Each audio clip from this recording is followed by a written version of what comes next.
climb up on the academic ladder, the administrative role slowly creeps in.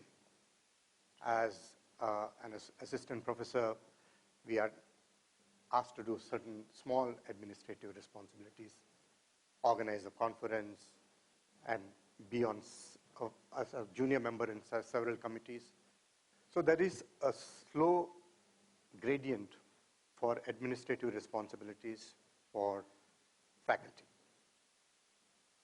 till you reach a level of a professor when suddenly one is thrust with responsibilities of heading a department and or being holding a parallel post within the university. But in my case, it was a different kind of a scenario. After my med school and my post-graduation, I joined the government service as a medical officer and was posted in a far-flung rural area in Kodagu. I worked there for about 1.5 years. I hated my employer, but liked the place. So I think that set the tone for my next job as well. It was a very rustic, beautiful, green village life. And that's where I worked for 1.5 years. And every day I hated my employer. So looking for opportunities to quit, and when this new rural center of KMC, that is Manipal, was to be set up in a place 30 kilometers away from Manipal, I took that offer. And my wife and I went and set up this hospital.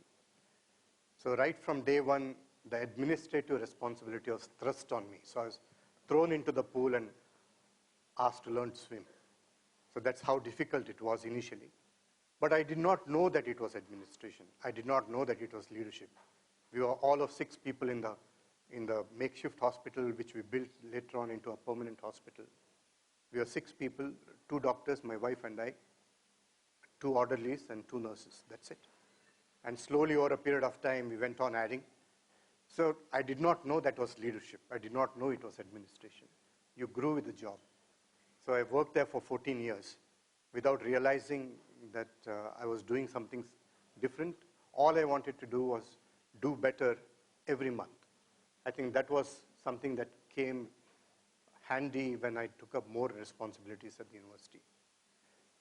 Difficulty at that time perhaps was the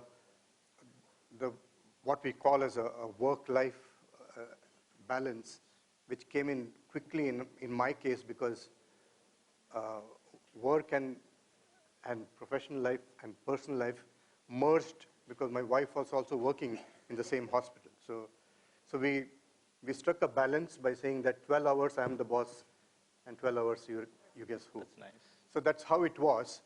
And then 2001 I came to the main campus.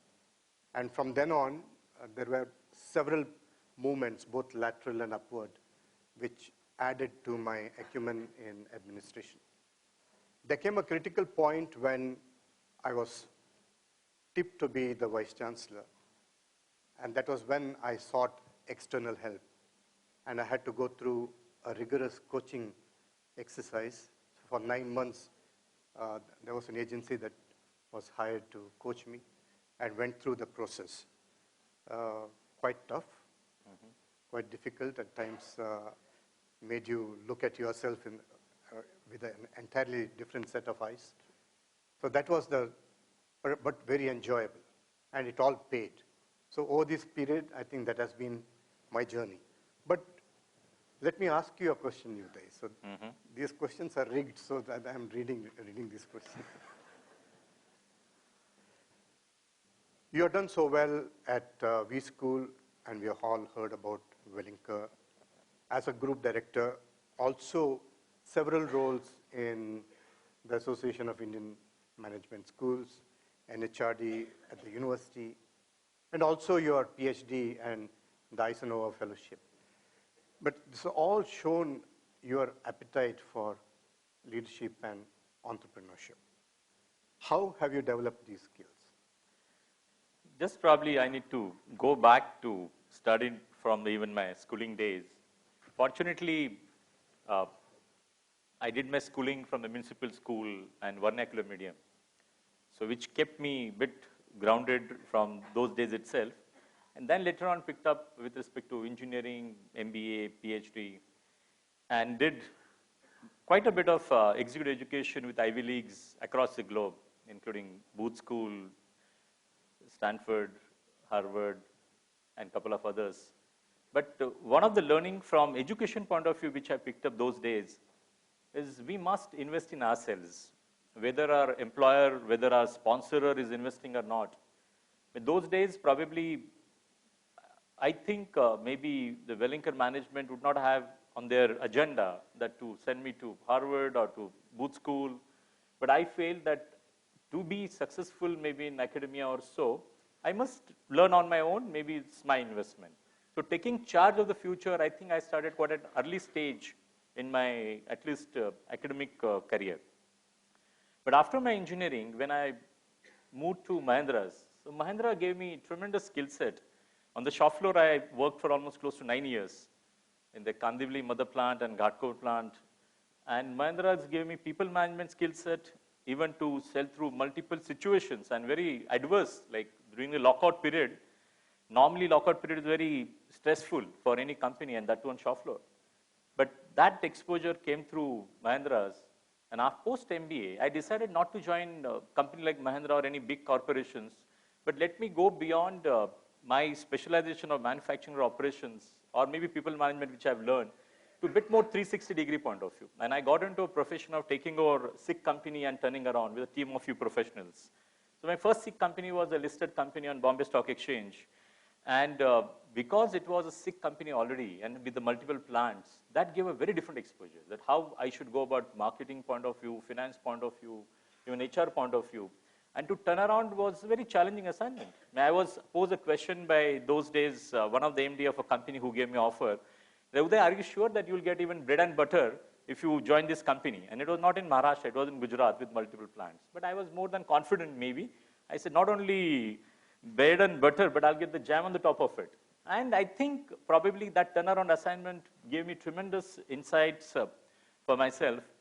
It was coupled with my, in fact, hobbies. Now, I fortunately used to do a lot of trekking, rock climbing in my earlier days, along with adventure sports, many adventure sports which I used to participate, and maybe even chess at a state level, national level.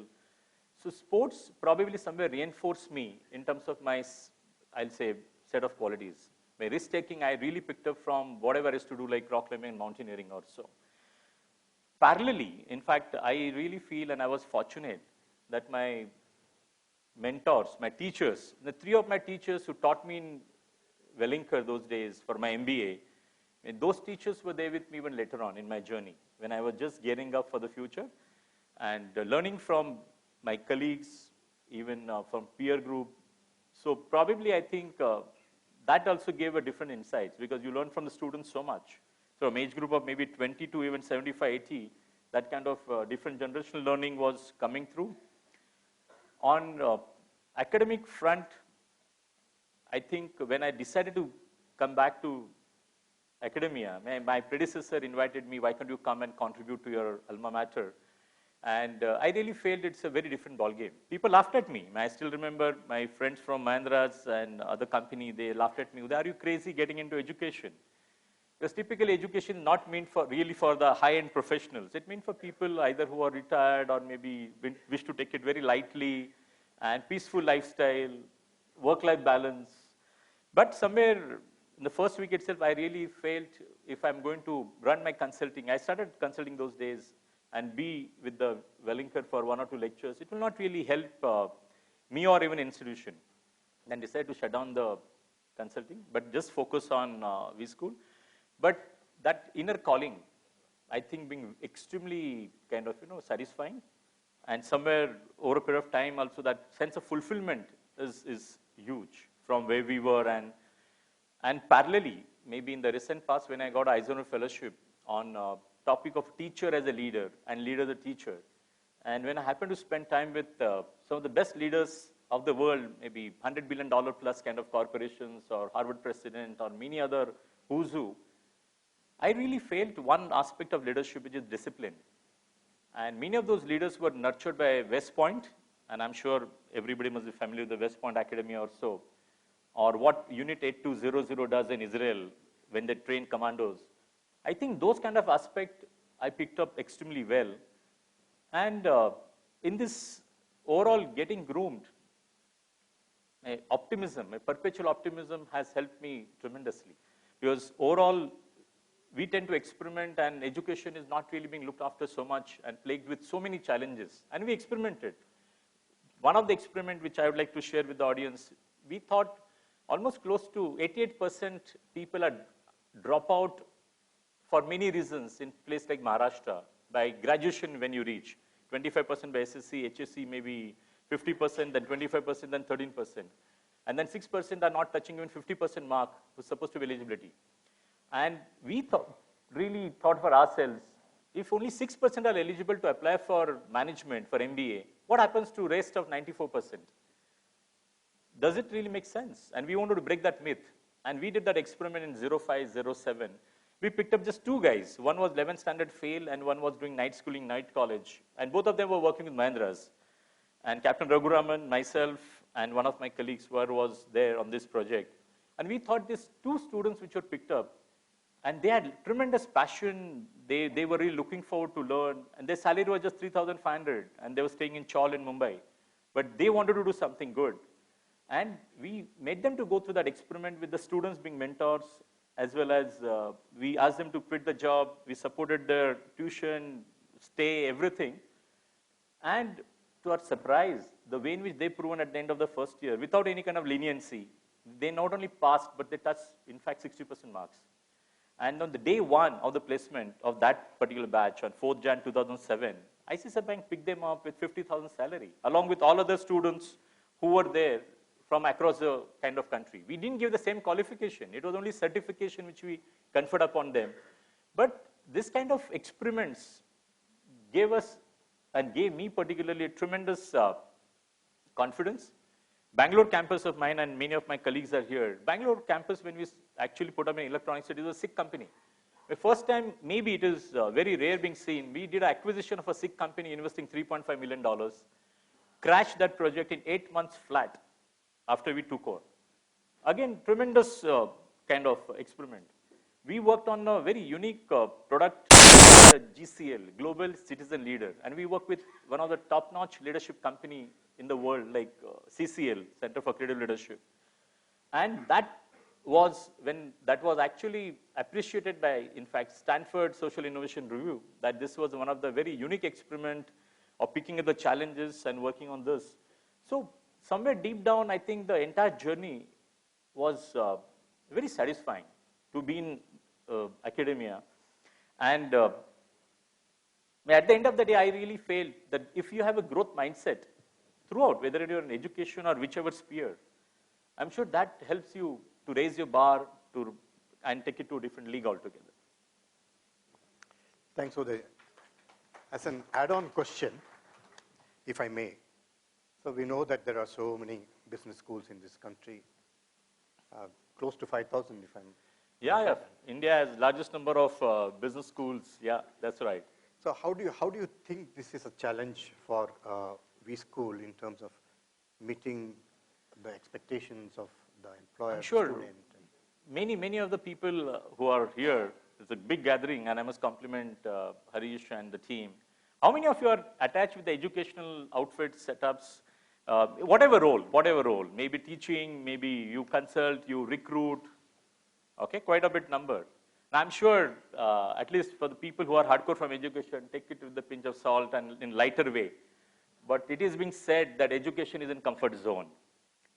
And very lighter way it is being said, it's like 2 punch, 1 lunch. Come in the morning, punch, have lunch, then punch again. And that's the way education, and I've seen very closely, maybe as the AIMS president and MDSA presidentship as well. And somewhere deep down, mindset change management point of view, it's very, very challenging in education. So education ecosystem is plagued with some of the challenges. And one of the major challenges is deficit of talent. Hardly we have any institutions at a management education point of view wherein we have leadership development programs for the academic leaders. Maybe at your B.Ed, D.Ed, M.Ed, that side, I'm sure there are many, but on management side, hardly. People do conduct few of the programs. So leadership deficit definitely there. Good intellectual capital. The people who are really passionate and even though they have great offers from the marketplace, but still they're joining, yeah, those few people, few exceptions will be always there. And even professional staff. Professional staff is also very important, which we very rare recognize. In fact, the Baker Library would recruit a CEO of the corporation running Baker Library, because Baker Library with other libraries of the Harvard would have $85 million kind of budget. It's like a company itself. But at our end, it's very unlikely. So third, maybe, is the resource deficit. See, your fees are controlled by the government. And in management side, at least the 93% business schools are self-financed. When you're self-financed, and if your fee is controlled to 2 lakh and 3 lakh rupees, vis-a-vis maybe IMC even to 20 lakh rupees, how are you going to manage the show? Because if you look at the aspirations and expectations of the stakeholders, starting from maybe your top management, so-called probably, if I could term it as the vision community, I mean, they expect you should generate a bottom line. They are absolutely very keen on. You just don't sit there just for you being a good person, but you must generate that bottom line, top line, their expectations. If you look at the faculties expect, I'm sure, good package, good perks, lot of other kind of exposures, global exposures. Students expect maybe anytime, anywhere kind of education. ROI, they are looking forward to. Even parents look forward to ROI and whatever they're investing to the children.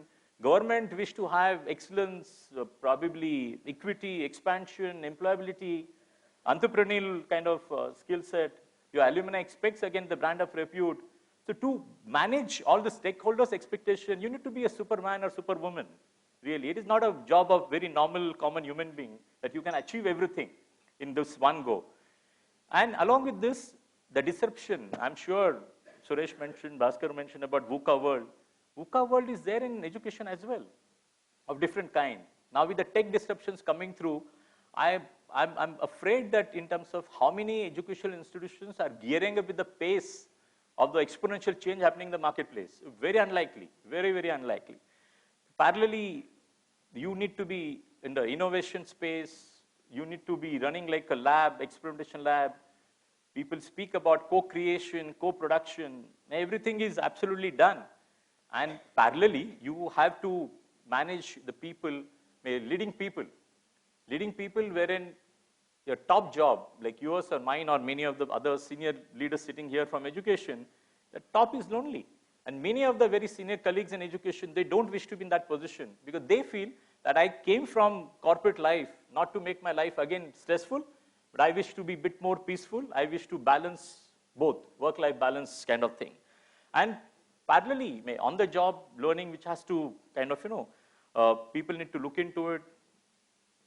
And being agile is very unlikely because in education we find that growth mindset is not so much there, barring few exceptions. The people are happy with the status quo, but they don't understand what is the significance of status quo. At least when we look at many of these factors that we need to create learning organization, we need to see kind of bandwidth which we have. We are fortunate, at least in our kind of business school in Mumbai, Bangalore, we have 90 plus, Mumbai 30 plus this. And we try to invite top 3 or top 5 of the respective country to come and be on a board. We manage many boards, but overall in the marketplace, there are many such kind of challenges which are there, and people are living with it. Somewhere I think we feel disrupt or get disrupted. That should be the name of the game, even in education. Great. Wonderful. We know the succession planning and mid-level grooming program of Manipal Academy of Higher Education is said to be a one of its kind in the sector, and SMILE, which is very popularly known as. Can you tell us something of this initiative, and has it made its defined outcomes? Manipal has grown quite a bit in the last few years. Perhaps it's an understatement, but we are now it's truly a conglomerate of 6 universities. Manipal University alone has 5 campuses, 3 in India, 2 outside. and the total students within the group may be at any given point of time close to 75,000 students on campus. So that's the kind of numbers that we're talking about. 6 medical schools, 8 engineering schools. And when we look at this kind of growth in a short span of time, and when we looked at ourselves into ourselves to look at leadership positions, when we really face a crisis in one of our campuses, we had to move a person there, we found that cupboard to be bare. So this is the deficit that you are talking about in terms of having people with the right kind of skills to lead academia, to lead universities, to think like business, and also to have a growth plan for the university and for the organization or the unit that they're working for.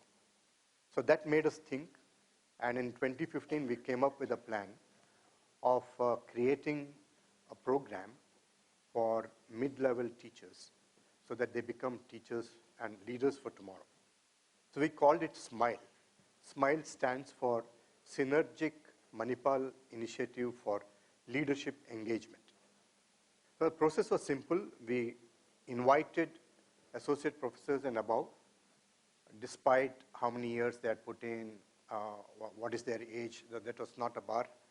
But associate professors and above were asked to apply for a position in this program. And we had about 150 such applications. And we selected 60 of them based on a few criteria, and a panel that was set up by the university did the job. And 60 of them went through a very structured program of starting with a 360-degree appraisal to find their strengths, to create a development center, to give them a business impact project, to put them through various trainings like strategic thinking and various other things. And then at the end of it, they were evaluated at the end of 1 year. In the meantime, they had an external coach and an internal mentor. So the mentor's job was really to facilitate with the project, also to get them into a fold that they have not been exposed to so far. All of them, please remember, were associate professors working within a department, within an institution. So siloed. So they did not know about the kind of reach the university had, the kind of work the university did, and the kind of extent the university had grown in these last few years. They were in their own cocooned world. Now suddenly they were brought out. They were invited into university meetings. They were sent out as university representatives talking at various fora. They were made to interact with international universities. And at the end of 1 year, based on the inputs from both the mentor and the coach and the result of the business impact project, they were put into 3 categories: excellent, very good, and good. So three categories of faculty. The excellent ones were very few, about a fourth of them were in that group. And the next group was about 2/3, and a small number who could not commit so much time were in the bottom group. The top group was treated differently. And they were now made into 5 groups and given a live project that the university had thrown, that we have posed a question to them as a group, solve this problem and come back and see whether we can implement this. Things like, in 5 years from now, Manipal is going to add 3 more campuses. It's going to be $1 billion top line university. So what do you think would be the challenges, and come out with solutions? We are talking about things like create a governance and organization structure for the university with this growth in mind. So all these were projects that we made them do, and also extracted and implemented in certain cases. So therefore, there was a real involvement of this mid-level, where we thought that we had reached a position where we can now change them into a different role. Many of them got promoted during this process. There was personal growth and development. There was professional contribution coming from this small group of people. And suddenly we had at least 45 of them with skills that they had not dreamt they had. And therefore, that contribution to the university was so much more. They got promoted in their own departments or institutions. And in many cases, the university also felt it necessary to give them an additional responsibility. True. And they took up those positions as well. So this is the face of the leadership for tomorrow.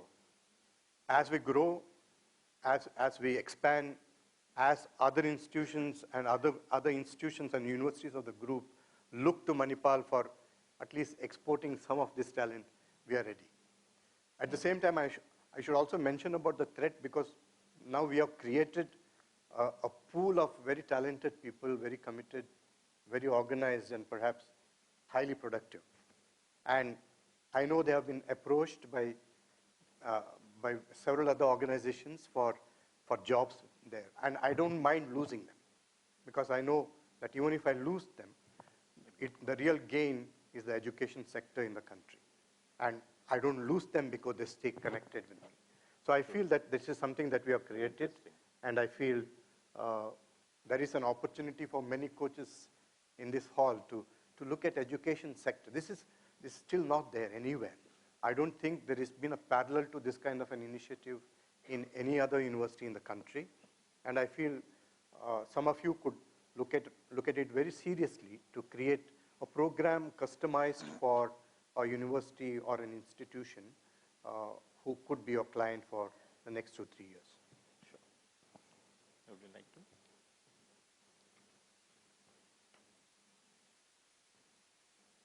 You mentioned about turning around SIG companies after your decade-long stint in Mahindra's. And you also, I think, made a reference to turning around a SIG educational unit in terms of what you could do. But how do you think are the academic and entrepreneurial leadership qualities similar and different? Okay, that's interesting. See, probably we'll see in academia side, the nature of business is largely secured.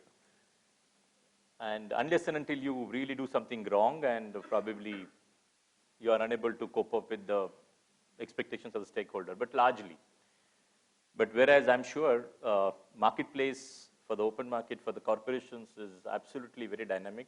When we say VUCA world is absolutely true. Markets is many times dependent on too many factors within the country, outside the country as well. So it's more cyclical in nature. You'll also find, barring few exceptions, in education, in academia particularly, people are not looking forward to be very ambitious. But for the companies, for the businesses, the growth mindset has to be there. Otherwise, I'm sure you have to shut down the shop and go home. Academia, still it will go on. Either it is a responsibility of the state government, central government, they will be questioned. They're answerable to the public largely. Many occasions, inefficiency or performance is being compromised, is being not looked into even. Because regulators look forward to the head count. They don't look forward to the results delivered by those heads. So if you need maybe 8 people or 6 people for 60 intake, somehow you have to go and fetch those heads there. Outcome is not really the criteria, but it is not so with the corporates, the businesses. Parallelly, learning by design happens in the corporate side. Learning by design doesn't happen in education unless and until your institution, maybe like Mahe, few more, I'm sure IIMs and a couple of other good business schools probably wherein they do it by design at a different level. Top management in education, not necessarily they will really understand the business of education itself. But top management may come from either from the family, either maybe politician, maybe from different spheres. And many times they may not understand the head and tail of the education point of view. But yes, corporate side, I'm sure, almost everywhere you'll find that the professional sitting on the board. Education is typically meant for not for profit. Whereas the vitamin name or money has to be there. The business companies exist for that. When we look at in terms of academia goals, eligibility criteria is the most critical. And today, the government has made it compulsory that for even associate professor, you must have a PhD. from where are you going to get the people with the PhD qualification? Suppose like if US employs professionally qualified people for their universities, we don't have that criteria. We have visiting faculty coming down maybe with master's qualification and all. But that kind of approach, which is not there in the corporate largely would say that the results matter. If you have delivered results and if you're not on an MBA, hardly matters. So you'll find probably for coaches, as earlier, in fact, Dr. Vinod mentioned, coaches have major role to play that how academic, maybe academia's mindset can be changed to make it like a business. And long-term point of view, because the pace with which the technology disruptions will happen, I don't think the brick and mortar, even the institutions will be required. Today, regulators insist for 4 brick walls, maybe with so and so square feet or square meters. But if institution like us, when we look at it, we see the market is a classroom, not classroom is a classroom per se. Maybe nature is a classroom. So go beyond these 4 walls and be in the marketplace. I'm sure, I think that kind of role probably coaches can play extremely well. And the business overall of education is huge. But today, for any good business school, any good engineering college, or even starting from KG to PG, if you are a brand, I'm sure the profit margin, I should not talk about the profit for the education, but even if you take that as a kind of example compared to business, is far higher. Here, maybe your retail companies, many sectors will struggle for 2 to 3% of net margin to maybe 10, 12%. But here, 20 to 30% is given if you're a brand. And sense of satisfaction for giving back to the society, giving back to the nation, that satisfaction also is huge. So I'm sure this particular fraternity, Harish, your fraternity can contribute big time for all of us actually. You should encourage them. The last question, Vinod, compliments to you for Maha's recognition as an institution of eminence in the country, conferred upon by MHRD. What has been your role in this accomplishment for Mahe? Oh, I can be a little long in my response, I guess. So, 2017 September, I think it was in early September, that the ministry called for applications for the position or status of an institution of eminence. And clear 90 days were given for turning in the application. So we looked at the call and decided that there were 3 big things to be done. One is reorganize the governance structure. 2, create a 15-year roadmap for the university. And 3, put in all the documents required for satisfying the jury as to the work that we had done so far. So as a as-is kind of documentation. We took those 3 tasks and created teams for tackling those problems. The governance was easy, so we separated the board from the trust. So we became a sponsoring trust and truly a governing board. And those 2 tasks were separated, and with the concurrence of all the members of the board and all the trustees. That was done in a day. We dissolved and then reconvened the board and the trust. The as-is process was not new for us because this is the kind of paperwork that NAC insists on, AICT wants it, MCI demands. So all these kinds of things are built into an academic institution's DNA. And we put our nose on the ground and started putting all the papers together. The third one was the strategic part in terms of creating a clear roadmap of 15 years, for which we engaged an external agency, in fact 2 of them, for helping us, for giving us an external viewpoint for creating this document. Based on which we were called to Delhi to make a presentation, and then we were successful. Well, it's only a testimony to the kind of work that we had done in the past, and also the promise that we hold for the future in terms of the potential. So based on this, I guess Manipal got it. So I do not take credit for this because universities and institutions, as you know, cannot transform overnight like corporate entities or like business houses. Transformations are slow, changes happening all the time, but small changes. And it takes time for all this impact to be seen. Therefore, the real transformation of Manipal had happened much before my time. So I happened to be there when this happened, so perhaps I'm invited for this, Harish, I think. Nevertheless, all my predecessors, the 5 vice chancellors before me, had contributed their might to get Manipal to where it is.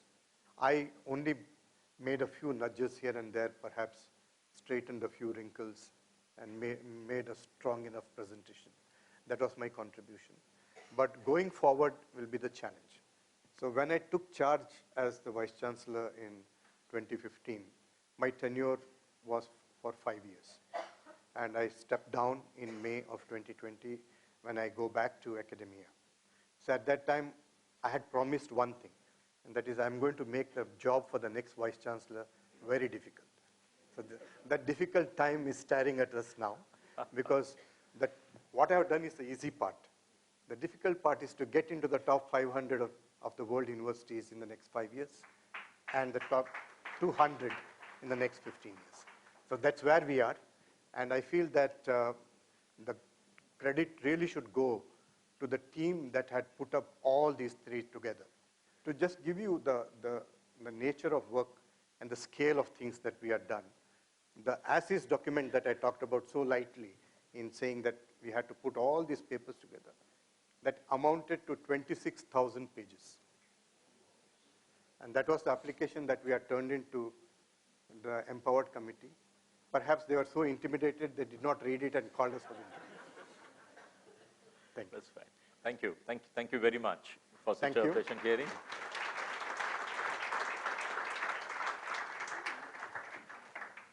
It was wonderful. Thank you, Dr. Vinod Bhatt. On your behalf, we have made a donation to Bhuvaneshwari. And thank you, Dr. Salunke. We have made a donation to Chaitanya on your behalf.